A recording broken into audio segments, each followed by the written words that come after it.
আন্তর্জাতিক বহুমুখী চাপের মধ্যেও আওয়ামী সভানেত্রী শেখ হাসিনা অন্তর্বর্তী সরকারের প্রধান উপদেষ্টা অধ্যাপক মোহাম্মদ ইউনূসকে কঠিন হুঁশিয়ারি দিলেন।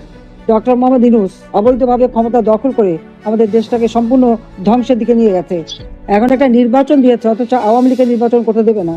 যেখানে 2008 সালে নির্বাচনে আওয়ামী লীগ 48% ভোট পায়, আর আজকে সেই আওয়ামী লীগ বা সমস্ত ভোটারদেরকে বঞ্চিত করতে চাচ্ছে মিথ্যা মামলা দিয়ে, সাজা দিয়ে, নানাভাবে হয়রানি করে আমাদের দেশের সমস্ত মানুষকে আজকে একেবারে বঞ্চিত করে দিচ্ছে। কোনো গণতন্ত্র নেই, এখন হচ্ছে স্বৈরতন্ত্র এবং জঙ্গি শাসন।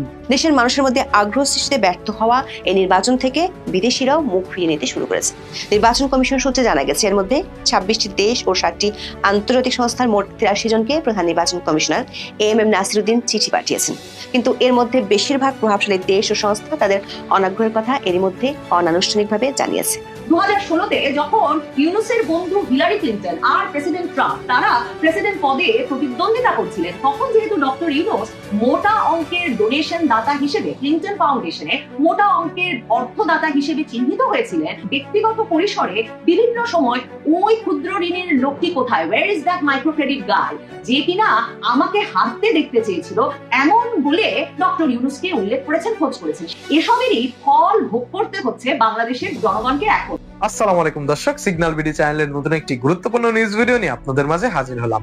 প্রিয় দর্শক, বাংলাদেশের বর্তমান রাজনৈতিক প্রেক্ষাপট জানতে যারা এই ভিডিওটিতে ক্লিক করেছেন তাদের সবাইকে বলবো আপনারা ধৈর্য সহকারে পুরো ভিডিওটি দেখতে থাকুন, কারণ এই ভিডিওটিতে এমন কিছু তথ্য শেয়ার করা হয়েছে যা জানলে আপনারা অবাক হয়ে যাবেন। আর আপনারা ইতিমধ্যে অনেকগুলো ভিডিওর অংশ বিশেষ দেখে নিয়েছেন এবং আশা করি বুঝতে পেরেছেন আজকের ভিডিওটি কতটি গুরুত্বপূর্ণ এবং আকর্ষণীয় হতে চলেছে। তাই বলছি প্রিয় দর্শক, সবাই ধৈর্য সহকারে পুরো ভিডিওটি দেখবেন।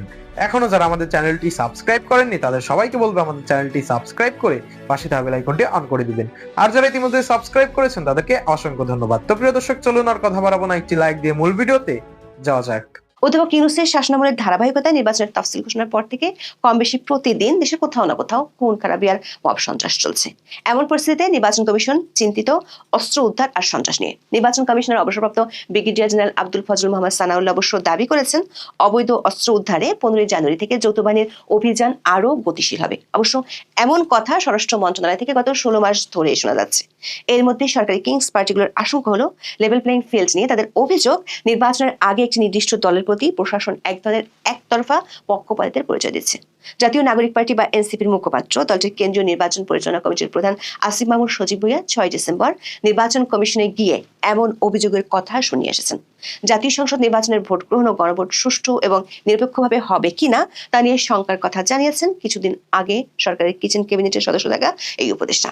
অন্যদিকে অন্তর্বর্তী সরকার চিন্তিত গণভোট নিয়ে। প্রচারণায় নেমেও মানুষের মধ্যে তেমন সাড়া ফেলতে না পারায় নতুন নতুন কর্মসূচি হাতে নিতে যাচ্ছে সরকার। এমন পরিস্থিতির মধ্যে জাতিসংঘ বলছে, বাংলাদেশের সংসদ নির্বাচনে পর্যবেক্ষক পাঠানোর কোনো পরিকল্পনা সংস্থাটির নেই। 6 জানুয়ারি নিয়মিত ব্রিফিং এ বিষয়ে প্রশ্নের জবাবে জাতিসংঘের মহাসচিবের মুখপাত্র স্টেফান দুজারিক বলেন, জাতিসংঘ নিজে নির্বাচন পর্যবেক্ষক পাঠায় না যদি না সাধারণ পরিষদ বা নিরাপত্তা পরিষদের পক্ষ থেকে কোনো ম্যান্ডেট থাকে। এটি এখন আর জাতিসংঘের কাজের অংশ নয়। জাতিসংঘ সবশেষ 2024 সালে ভেনেজুয়েলার প্রেসিডেন্ট নির্বাচনে একটি বিশেষজ্ঞ প্যানেল পাঠিয়েছিল। দর্শক, বাংলাদেশে অন্তর্ভুক্তিমূলক ও বিশ্বাসযোগ্য নয় এমন নির্বাচনের সহযোগিতা থেকে সরে আসতে জাতিসংঘের প্রতি আহ্বান জানিয়েছে আওয়ামী লীগ। গত 1 নভেম্বর জাতিসংঘকে চিঠি দিয়েছিল। ঢাকায় জাতিসংঘ উন্নয়ন কর্মসূচি বা ইউএনডিপির প্রতিনিধি স্টেফান লিলার বরাবর পাঠানো চিঠিতে এই আহ্বান জানানো হয়। দলের পক্ষে চিঠি পাঠিয়েছিলেন সাবেক শিক্ষামন্ত্রী মহিবুল হাসান চৌধুরী নভেল। দর্শক, শুধু জাতিসংঘ নয়, আরো বহু সংস্থা থেকে ইতিবাচক সাড়া পাচ্ছে না বাংলাদেশের নির্বাচন কমিশন। জানা গেছে, এর মধ্যে 26টি দেশ ও 7টি আন্তর্জাতিক সংস্থার মোট 83 জনকে প্রধান নির্বাচন কমিশনার এম নাসিরুদ্দিন চিঠি পাঠিয়েছেন। এসব ব্যক্তিদের আসা যাওয়ার খরচ সহ 5 দিনের বিশেষ আতিথেয়তা দিতে চেয়ে আমন্ত্রণ জানিয়েছে ইসি। গত 30 ডিসেম্বর পাঠানো চিঠিতে সংশ্লিষ্টদের 15 জানুয়ারির মধ্যে এ বিষয়ক তথ্য নির্বাচন কমিশনকে নিশ্চিত করতে বলা হয়েছে। আগ্রহী বিদেশি গণমাধ্যম, সাংবাদিক সহ পর্যবেক্ষকদের 17 জানুয়ারির মধ্যে ইসিতে আবেদনের সময়সীমাও নির্ধারণ করা হয়েছে। আন্তর্জাতিক সংস্থার মধ্যে সার্ক, কমনওয়েলথ, ওআইসি, অ্যানফ্রেল, এওএফ, আইআরআই ও এনটিআই রয়েছে। সূত্রগুলো বলছে, এখনো পর্যন্ত ইউ ছাড়া অন্য কোনো সংস্থার পক্ষ থেকে প্রাথমিক সম্মতিও পায়নি ইসি। তবে সূত্রগুলো বলছে, আসন্ন সংসদ নির্বাচন পর্যবেক্ষণের জন্য ইউরোপীয় ইউনিয়নের প্রধান পর্যবেক্ষক ও ইউরোপীয় পার্লামেন্টের সদস্য ইভার্স ইজাবস 8 জানুয়ারি ঢাকায় আসছেন। এই সফরের পরও নির্বাচন পর্যন্ত আরো 2 বার বাংলাদেশ সফর করার কথা রয়েছে তার। তার সফরের পরই ইইউ চূড়ান্ত সিদ্ধান্ত নেবে। এমনকি পাকিস্তান, তুরস্ক ছাড়া অন্য দেশগুলোর কাছ থেকে এখনো ইতিবাচক সাড়া মেলেনি। 2008 সালে নবম সংসদ নির্বাচনে রেকর্ড সংখ্যক 593 জন বিদেশি পর্যবেক্ষক ভোট পর্যবেক্ষণ করেছেন। বিদেশিদের কাছ থেকে ইতিবাচক সাড়া না পাওয়ার মধ্যে বাংলাদেশের নির্বাচন কমিশন ঘোষণা করেছে তারা বিদেশি পর্যবেক্ষকদের আবাসন ও খাবারের খরচ বহন করবে। পর্যবেক্ষকদের আতিথেয়তা ইসি বিভিন্ন দেশ থেকে আগত মোট 83 জন বিদেশি পর্যবেক্ষকের আবাসন বা অ্যাকোমোডেশন বা ফুড ও খাবারের যাবতীয় ব্যয়ভার বহন করবে। নির্বাচন কমিশনের দাবি, আন্তর্জাতিক অঙ্গনে নির্বাচনের বিশ্বাসযোগ্যতা তুলে ধরতেই কমিশনের পক্ষ থেকে এই উদ্যোগ নেওয়া হয়েছে। অথচ আন্তর্জাতিক বিধান বলছে নির্বাচন কমিশন এমনটা করতে পারে না, কারণ এই সিদ্ধান্তটি আন্তর্জাতিক নির্বাচনী পর্যবেক্ষণের মূল স্তম্ভ এবং 2025 সালের ডিক্লারেশন অফ প্রিন্সিপালস বা জিওপি এর সরাসরি পরিপন্থী। ফলে নির্বাচন কমিশনের এমন সিদ্ধান্তের পর কমনওয়েলথ, ইইউ, IRI এর মতো নামকরা সংস্থাগুলো বাংলাদেশের নির্বাচন পর্যবেক্ষণে এসে বিতর্কে জড়াবে কিনা সে সন্দেহ দেখা দিয়েছে। 2005 সালে জাতিসংঘ গৃহীত আন্তর্জাতিক নির্বাচন পর্যবেক্ষণের মূল নীতিমালার 6 নম্বর অনুচ্ছেদে স্পষ্ট বলা হয়েছে, আন্তর্জাতিক পর্যবেক্ষণ মিশনগুলো সেই দেশের সরকারের কাছ থেকে কোনো অর্থায়ন বা অবকাঠামোগত সহায়তা গ্রহণ করবে না যে দেশের নির্বাচন তারা পর্যবেক্ষণ করছে, কারণ এটি স্বার্থের সংঘাত বা কনফ্লিক্ট অফ ইন্টারেস্ট তৈরি করে এবং মিশনের প্রতিবেদনের উপর মানুষের আস্থা কমিয়ে দেয়। স্বাগতিক দেশের পক্ষ থেকে পর্যবেক্ষকদের খরচ বহন করাকে আন্তর্জাতিক পরিমণ্ডলে ব্রাইবিং দ্য অবজারভার বা পর্যবেক্ষকদের প্রভাবিত করার চেষ্টা হিসেবে দেখা হয়। নির্বাচন কমিশন একটি সাংবিধানিক সংস্থা হলেও তারা সরকারের বাজেটের উপর নির্ভরশীল, ফলে তাদের দেওয়া আতিথেয়তা গ্রহণ করলে পর্যবেক্ষকদের নিরপেক্ষতা নিয়ে প্রশ্ন ওঠা স্বাভাবিক। ট্রান্সপারেন্সি ইন্টারন্যাশনাল বাংলাদেশ বা টিআইবি নির্বাচন কমিশনের এই ঘোষণাকে অত্যন্ত অদ্ভুত এবং সন্দেহজনক বলে মনে করছে। টিআইবি নির্বাহী পরিচালক ডক্টর ইফতেখারুজ্জামান মনে করেন, যারা সরকারের টাকা খরচ করে পর্যবেক্ষণ করতে আসবে তারা এক ধরনের ভাড়াটে পর্যবেক্ষক হিসেবে কাজ করতে পারে। এটি নির্বাচন কমিশনকে আন্তর্জাতিকভাবে একটি আজ্ঞাবহ প্রতিষ্ঠান হিসেবে জাহির করার সুযোগ করে দেবে।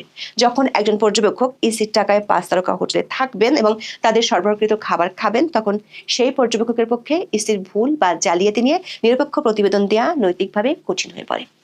এটি একটি গাইড ট্যুরের মতো পরিস্থিতি তৈরি করে, যেখানে আয়োজক দেশ কেবল তাদের সুবিধাজনক দৃশ্যগুলোই বিদেশিদের দেখাতে চায়। টিআইবি বলছে এই সিদ্ধান্ত স্পষ্টতই বৈষম্যমূলক, কারণ বিদেশি পর্যবেক্ষকদের জন্য এমন সুবিধা দেওয়া হলে দেশি পর্যবেক্ষকদের ক্ষেত্রেও একই ব্যবস্থা প্রযোজ্য হওয়া উচিত। সবশেষ জর্জিয়ায় 2024 সালের নির্বাচনে এ ধরনের ভাড়া করা 23 জন বিদেশি পর্যবেক্ষক অংশ নেওয়ার ঘটনা নিয়ে সমালোচনা হয়। টিআইবি বাংলাদেশের নির্বাচন কমিশনের অফার করা এই সুবিধা না নেওয়ার জন্য বিদেশি পর্যবেক্ষকদের প্রতি আহ্বান জানিয়েছে। দর্শক, বাংলাদেশে অবাধ, সুষ্ঠু, নিরপেক্ষ, অন্তর্ভুক্তিমূলক একটি জাতীয় সংসদ নির্বাচনের দাবি বহুদিনের। বিদেশিদের পক্ষ থেকেও বিভিন্ন সময় এ ব্যাপারে বলা হয়েছে। নানান টালবাহানার পর সরকারের পক্ষ থেকে 12 ফেব্রুয়ারি নির্বাচনের ঘোষণা দেওয়া হয়েছে, কিন্তু সে নির্বাচন নিয়ে দেশের মধ্যে যেমন আবহ তৈরি হচ্ছে না, তেমনি বিদেশিদের মধ্যেও আগ্রহ দেখা যাচ্ছে না। প্রশ্ন হলো, এমনটা হচ্ছে কেন? 2008 সালে পর্যবেক্ষক পাঠিয়েছিল এমন দুটি দেশের কূটনীতিকরা বলছেন, আগের মতোই বাংলাদেশের এবারে নির্বাচন একটি প্রেডিক্টেবল ড্রামা বা পূর্ব নির্ধারিত নাটকে পরিণত হচ্ছে কিনা তা নিয়ে তাদের আশঙ্কা আছে। ইলেকশন না হয়ে সিলেকশন হলে সেটির জন্য বিদেশি সংস্থাগুলো লক্ষ লক্ষ ডলার খরচ করতে চায় না। ওই দুই কূটনীতিক বলছেন, আওয়ামী লীগকে বাদ দিয়ে নির্বাচন হচ্ছে, আওয়ামী লীগের সহযোগী দলগুলো চাপের মধ্যে আছে, ফলে এই নির্বাচন অন্তর্ভুক্তিমূলক হবে না এমন আশঙ্কা থেকেই যাচ্ছে। আন্তর্জাতিক পর্যবেক্ষকরা এমন নির্বাচন পর্যবেক্ষণ করতে চায় না যেখানে প্রধান একটি রাজনৈতিক শক্তিকে আগে ভাগে মাঠ থেকে সরিয়ে দেওয়া হয়েছে। যেমন কমনওয়েলথের মহাসচিব তার সফরে বাংলাদেশের অন্তর্বর্তী সরকারকে অন্তর্ভুক্তিমূলক নির্বাচন আয়োজনের পরামর্শ দিয়ে গিয়েছিলেন। জানা গেছে, অন্তর্ভুক্তিমূলক নির্বাচন না হলে কমনওয়েলথ ও এর বেশিরভাগ সদস্য রাষ্ট্র পর্যবেক্ষক পাঠানোর সম্ভাবনা খুবই ক্ষীণ। আবার সরকারের মিত্র দলগুলোর মধ্যে বিভেদ স্পষ্ট হয়ে উঠেছে, ফলে অনেকেই মনে করছেন এই নির্বাচন কেবল একটি বিশেষ পক্ষকে জয়ী করার আয়োজন মাত্র, যেখানে প্রকৃত রাজনৈতিক প্রতিযোগিতা অনুপস্থিত থাকবে। ট্রাম্প প্রশাসন বাংলাদেশকে আসলে কিভাবে দেখছে? যদিও ইউনূস সরকার, দেখুন ইউনূস সরকার কিন্তু বোয়িং বিমান কিনবেন এক বহর, মার্কিন যুক্তরাষ্ট্র থেকে সে ঘোষণা দিয়ে দিয়েছেন। সে টাকা কোথা থেকে আসবে? তারা নির্বাচিত সরকার নন, এমন একটা বিরাট সিদ্ধান্ত কেন নিতে যাচ্ছেন? বাংলাদেশের এত বোয়িং বিমানের দরকার আছে কিনা? এসব সমালোচনার কোনোটির দিকে কর্ণপাত না করে তারা কিন্তু মার্কিন যুক্তরাষ্ট্র থেকে বোয়িং বিমান কেনার সিদ্ধান্ত নিয়েছেন উঁচু দামে, মানে এমনি বিশ্ব বাজারের চাইতে বেশি দামে গম কেনার উদ্যোগ গ্রহণ করেছেন। মার্কিন যুদ্ধ জাহাজকে বাংলাদেশের সমুদ্র বন্দরে মাঝে মাঝে এসে নোঙ্গর করে এই ইউনূস সরকারের আমলে দেখা যাচ্ছে যে বিভিন্ন মহড়া প্রদর্শন করছে তারা। এমন খবর গুরুত্বের সঙ্গে বিভিন্ন সংবাদ সূত্রে বেরিয়ে এসেছে যে মার্কিন যুক্তরাষ্ট্রের সৈন্যদের বিভিন্ন দলও পার্বত্য চট্টগ্রাম, কক্সবাজার এলাকা, চট্টগ্রাম এলাকায় অবাধে বিচরণ করছেন এবং বড় বহর নিয়ে আসছেন। এমনকি মার্কিন গোয়েন্দা সংস্থার এক ব্যক্তিকে ওয়েস্টিন হোটেলে হঠাৎ করে মৃত অবস্থায়ও পাওয়া যায়। তার মানে মার্কিন তৎপরতা কিন্তু ব্যাপকভাবে ইউনূস সরকারের ক্ষমতায় আসার পর থেকে বেড়ে গেছে। কারণ এমনকি মার্কিন যুক্তরাষ্ট্রকেও এই প্রশ্ন করা হয় যে তাদের ডিপ স্টেটের উদ্যোগেই তো জো বাইডেন সরকারের আমলে এই হাসিনা সরকারের পতন ঘটিয়ে মার্কিন যুক্তরাষ্ট্রপন্থী ইউনূস সরকারকে বসানো হয়েছে। অথচ এই সরকারের এমন একটা ঘটনা যে ঘটতে যাচ্ছে, যে ভিসা বন্ডের আওতায় বাংলাদেশ পড়তে যাচ্ছে, সেটা জানবার পরেও কোনো আলাপ আলোচনা করার উদ্যোগের কথা জানা যায় নাই। কারণ ইউনূস সরকারের পররাষ্ট্র উপদেষ্টা গত কয়েক মাসে বাংলাদেশের যে নেপাল ভুটানেও ঢোকার ক্ষেত্রে রেস্ট্রিকশন আরোপ করা হচ্ছে, এমনকি তারা সেখানে গেলে অন অ্যারাইভাল ভিসা না দিয়ে ফেরত পাঠাচ্ছে, থাইল্যান্ড, মালয়েশিয়া, সিঙ্গাপুর কোথাও ভিসা পাওয়া যাচ্ছে না, এই বিষয়গুলোতেও তারা কর্ণপাত করছে না। অথচ বলছে যে বাংলাদেশের নাগরিকদের নানা রকম নিয়ম ভঙ্গের কারণেই নাকি এমন শাস্তি পেতে হচ্ছে। অথচ 2000 সালেও বাংলাদেশের অভিবাসীদের সংখ্যা যুক্তরাষ্ট্রে ছিল মাত্র 40,000, আর 2023 সালের মধ্যে তা বেড়ে প্রায় 3 লক্ষে দাঁড়িয়েছে। তার মানে মার্কিন যুক্তরাষ্ট্র কিন্তু বাংলাদেশি অভিবাসীদেরকে এই পুরো 2 দশকের বেশি সময় ধরে, প্রায় 2.5 দশক সময় ধরে উৎসাহিত করে আসছিল। প্রেসিডেন্ট ট্রাম্প যে বাংলাদেশকে টার্গেট করেছেন তার একটা নজির বলে বাংলাদেশের অভিবাসীরা কিন্তু মনে করছেন। যখন জানুয়ারি মাসের 4 তারিখ প্রেসিডেন্ট ট্রাম্প তার ট্রুথ সোশ্যালে দেওয়া এক পোস্টে এক তালিকা প্রকাশ করে উল্লেখ করেন যে যুক্তরাষ্ট্রে বসবাসরত প্রায় 54% বাংলাদেশি পরিবারই মার্কিন সরকারের কাছ থেকে বিভিন্ন ধরনের সহায়তা নিয়ে থাকে। সেখানেও দেখেন দক্ষিণ এশিয়ার সব দেশের নাম আছে, কিন্তু ভারতের নাম উল্লেখ করা হয়নি। এবং এই প্রশ্নটা সংবাদ মাধ্যমগুলো করছে যে ভারতের নাম কেন ট্রাম্প প্রশাসন সর্বোচ্চ সাহায্য গ্রহণকারীদের মধ্যেও উল্লেখ করলো না। তার মানে কি ভারতের অভিবাসীরা সে পরিমাণ সাহায্য গ্রহণ করে না? বাংলাদেশের অভিবাসীরাও কিন্তু বলছে যে তারা প্রথম দিকে সরকারি সহায়তা গ্রহণ করলেও পরে দ্রুততম সময়ে কর প্রদানকারী অভিবাসীতে পরিণত হয়। এখন বাংলাদেশ সরকারের তো উচিত ছিল এই পরিসংখ্যান প্রস্তুত করে মার্কিন যুক্তরাষ্ট্র সরকারের সঙ্গে আলোচনা করা, যাতে ভারতের নাম যেমন নাই এই যারা সরকারি সহায়তা সবচেয়ে বেশি গ্রহণ করে এমন অভিবাসীদের তালিকায়, ট্রাম্পের ওই তালিকায় যাতে বাংলাদেশও না উঠতে পারে সেই চেষ্টাও তো বাংলাদেশ সরকারের করা উচিত ছিল। কিন্তু বাংলাদেশ সরকার আসলে মার্কিন যুক্তরাষ্ট্রের এই সরকারের সঙ্গে কোনো সম্পর্কই স্থাপন করতে পারে না। কারণ 2025-এর শুরুর দিকে প্রেসিডেন্ট ট্রাম্প যখন ক্ষমতায় আসেন তার আগে কিন্তু নির্বাচনের সময়ই 2024-এর নভেম্বর মাসের দিকেই প্রথম প্রেসিডেন্ট ট্রাম্প বাংলাদেশকে উল্লেখ করে কোনো পোস্ট দিয়েছিলেন, এবং সেই পোস্টে তিনি সরাসরি উল্লেখ করেছিলেন যে বাংলাদেশে হিন্দু, খ্রিস্টান এবং অন্যান্য সংখ্যালঘুদের ওপর বর্বর হামলা হচ্ছে, এবং এর নিন্দা জানিয়ে তিনি বাংলাদেশে একটা পুরোপুরি বিশৃঙ্খল পরিস্থিতি চলছে অন্তর্বর্তী সরকারের আমলে সে কথা বলেছিলেন যে জো বাইডেন আর কমলা হ্যারিসের সময়ে এই যে বাংলাদেশের মতো দেশগুলোতে একরকমের হিন্দু এবং সংখ্যালঘু নিপীড়নকে উস্কে দেওয়াকে আশকারা দেওয়া হয়েছে, তার নজরদারিতে এটা কখনো সম্ভব হবে না। প্রেসিডেন্ট ট্রাম্প ডক্টর ইউনূসকে কিভাবে দেখেন তার নানা রকম একটা রেফারেন্স কিন্তু মার্কিন যুক্তরাষ্ট্র সহ পৃথিবীর বিভিন্ন দেশের পত্রপত্রিকায় অনলাইন ঘাটলেই পাওয়া যায়। সেখানে দেখবেন 2016-তে যখন ইউনূসের বন্ধু হিলারি ক্লিন্টন আর প্রেসিডেন্ট ট্রাম্প তারা প্রেসিডেন্ট পদে প্রতিদ্বন্দ্বিতা করছিলেন, তখন যেহেতু ডক্টর ইউনূস মোটা অঙ্কের ডোনেশন দাতা হিসেবে ক্লিন্টন ফাউন্ডেশনে মোটা অঙ্কের অর্থদাতা হিসেবে চিহ্নিত হয়েছিলেন আন্তর্জাতিক বার্তা সংস্থা এপি সহ নানা আন্তর্জাতিক সংবাদ মাধ্যমে, কাজে ট্রাম্প ব্যক্তিগত পরিসরে বিভিন্ন সময় ওই ক্ষুদ্র ঋণের লোকটি কোথায়, where is that micro credit guy, যে কিনা আমাকে হারতে দেখতে চেয়েছিল, এমন বলে ডক্টর ইউনূসকে উল্লেখ করেছেন, খোঁজ করেছেন। সে কারণেই ডক্টর ইউনূস বিরাট বহর নিয়ে মার্কিন যুক্তরাষ্ট্রে গত 2 বছরে 2 দফায় ছুটে গেলেও এবং লম্বা সময় সেখানে থাকলেও তিনি প্রেসিডেন্ট ট্রাম্প বা ট্রাম্প প্রশাসনের গুরুত্বপূর্ণ কারোর সঙ্গে কোনো বৈঠক করে আসতে পারেন নাই। এসবেরই ফল ভোগ করতে হচ্ছে বাংলাদেশের জনগণকে এখন, এবং বাংলাদেশের অভিবাসীরা যারা মার্কিন যুক্তরাষ্ট্রে জ্যাকসন হাইটস এলাকাতেও এই নিয়ে যে একটা আতঙ্ক ছড়িয়ে পড়েছে যে অভিবাসীদের যখন ব্যাপক ধরপাকড় চলছে যুক্তরাষ্ট্র জুড়ে, তখন বাংলাদেশি অভিবাসীদের নাম যেহেতু ট্রাম্পের তালিকায় উঠেছে সেদিকেও ট্রাম্প নজর দেবেন, এই আতঙ্ক কিন্তু ছড়িয়ে পড়েছে।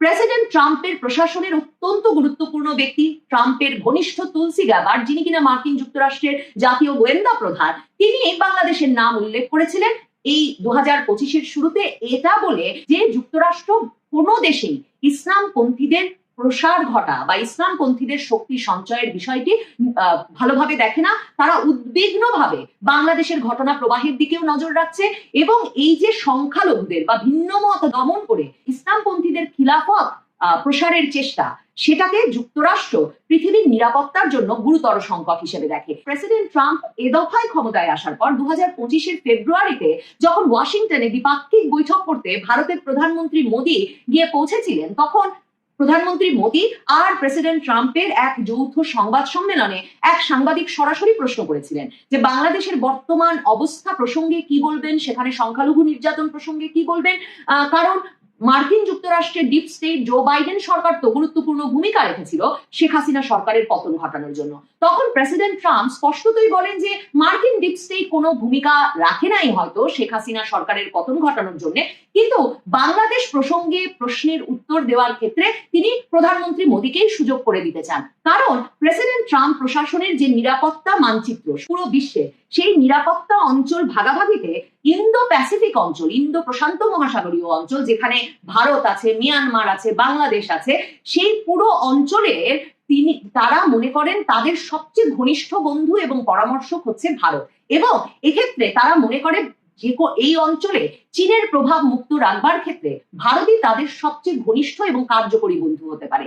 কাজেই ভারতের নিরাপত্তা উপদেষ্টা বা ভারত যখন ক্রমাগত বাংলাদেশের সংখ্যালঘু নির্যাতন সহ বিশৃঙ্খল পরিস্থিতি এবং এক ধরনের ইসলামী চরমপন্থার বিকাশ সম্পর্কে উদ্বেগ প্রকাশ করছে, তখন মার্কিন যুক্তরাষ্ট্র যে এমন সব ব্যবস্থা নেবে সে বিষয়ে তো ইউনূস সরকারের প্রস্তুত থাকা উচিত ছিল বটে। কাজেই যুক্তরাষ্ট্র সরকারের সঙ্গে, মানে ট্রাম্প প্রশাসনের সঙ্গে, ট্রাম্প সরকারের সঙ্গে ক্লিন্টন ঘনিষ্ঠ, বাইডেন ঘনিষ্ঠ, ডেমোক্র্যাট পার্টির ঘনিষ্ঠ ইউনূস সরকারের যে কার্যকর কোনো সম্পর্ক গড়ে ওঠে নাই, এবং তার ফলশ্রুতিতে যে যুক্তরাষ্ট্রের সঙ্গে সম্পর্কহীন বা যুক্তরাষ্ট্র অত্যন্ত এক রকমের তুচ্ছ করে দেখে যেসব দেশ, সেসব দেশের তালিকায় বাংলাদেশকে উঠে পড়তে হচ্ছে, সেটা নিশ্চিতভাবেই উদ্বেগজনক।